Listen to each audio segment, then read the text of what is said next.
2 മുട്ടത്തോട് ഇതേപോലെ ഒന്ന് പൊടിച്ചെടുക്കാം. അപ്പോൾ മിക്സിയിൽ വേണമെങ്കിൽ മിക്സി പൊടിച്ചെടുക്കുക. ഇപ്പോൾ അത്രയും പൊടിഞ്ഞും കിട്ടണമെന്നൊന്നുമില്ല, അതുകൊണ്ടാണ് ഞാനിപ്പോൾ ഇതിങ്ങനെ പൊടിച്ചെടുക്കുന്നത്. നമ്മുടെ കൈ വെച്ചിട്ട് തന്നെ ഇതേപോലെ ഒന്ന് പൊടിച്ചെടുക്കാവുന്നതേ ഉള്ളൂ. ഇനി നമുക്ക് അതിനകത്തോട്ട് ഡെറ്റോൾ ഒഴിച്ചു കൊടുക്കാം കേട്ടോ. അപ്പോൾ ഈ ഒരു സ്പ്രേ ഉണ്ടാക്കിയിട്ട് നമ്മൾ ഒഴിക്കുകയാണെങ്കിൽ നമുക്ക് പല്ലിശല്യം വളരെ കുറഞ്ഞിട്ട് കേട്ടോ. പല്ലിശല്യമാണേലും അതേപോലെ പാറ്റ, അപ്പോൾ ഡെറ്റോൾ നമുക്ക് ഇതിനകത്തോട്ട് ഒഴിച്ചു കൊടുക്കാവേ. സ്വല്പം ഡെറ്റോൾ ഒഴിച്ചു കൊടുത്തിട്ടുണ്ട്, ഒരുപാടൊന്നും വേണ്ട.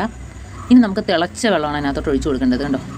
അപ്പോൾ ആ തിളച്ച വെള്ളം ഒഴിച്ചു കൊടുക്കുമ്പോഴത്തേനും ആ മുട്ടയിലുള്ള ആ എസെൻസ് എല്ലാം അതിനകത്ത് ഇറങ്ങിക്കിട്ടും. മുട്ടയുടെ ഒരു സ്മെല്ല് അതിനൊന്നും ഇഷ്ടപ്പെടില്ല കേട്ടോ. ഇനി നമുക്കൊരു സാധനം അതിനകത്തോട്ട് ചേർക്കാനുണ്ട്. ഹാൻഡ് വാഷാണ്, അതും ഒരു സ്വല്പം മാത്രം മതി. അപ്പോൾ ഹാൻഡ് വാഷ് ആകുമ്പം ചെറിയൊരു പത അതിനകത്ത് കിട്ടും. ഭയങ്കര ഒരു സ്മെല്ലുമാണ്. അപ്പം ഹാൻഡ് വാഷും അതേപോലെ ഡെറ്റോളും കൂടെ ചേരുമ്പോൾ ഒരു സ്മെല്ല് ഭയങ്കരമാണ്. അപ്പോൾ നമുക്കിത് ഇനിയൊന്ന് അരിച്ചെടുക്കണം. അപ്പം കുറച്ച് കഴിയുമ്പോഴത്തേനും ആ വെള്ളമെല്ലാം ഒന്ന് തണുത്തതിന് ശേഷം അതിനകത്ത് ഇറങ്ങി ആ മുട്ടയുടെ എസെൻസും എല്ലാം അതിനകത്ത് ഇറങ്ങി അതിന് ശേഷം നമുക്കൊന്ന് ഇത് അരിച്ച് ഒരു സ്പ്രേ ബോട്ടിലിനകത്തോട്ടാക്കാം.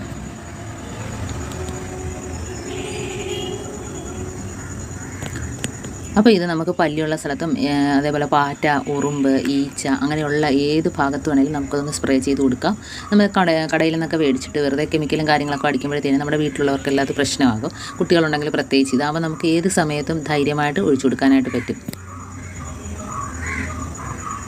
ഇപ്പോൾ ഒരു പല്ലിയെ കണ്ടാൽ പോലും നമുക്കത് വെച്ച് സ്പ്രേ ചെയ്യാം. ഏത് സ്ഥലത്താണേലും ഒരു കുഴപ്പമില്ല കേട്ടോ. റൂമിലാണേലും ഒന്നും ഒരു പ്രശ്നമില്ല. കാരണം അതിനകത്ത് ഡെറ്റോൾ, ഹാൻഡ് വാഷ് മാത്രമേ ചേർന്നിട്ടുള്ളൂ, അതുകൊണ്ട് ഒരു പ്രശ്നം ഉണ്ടാവില്ല.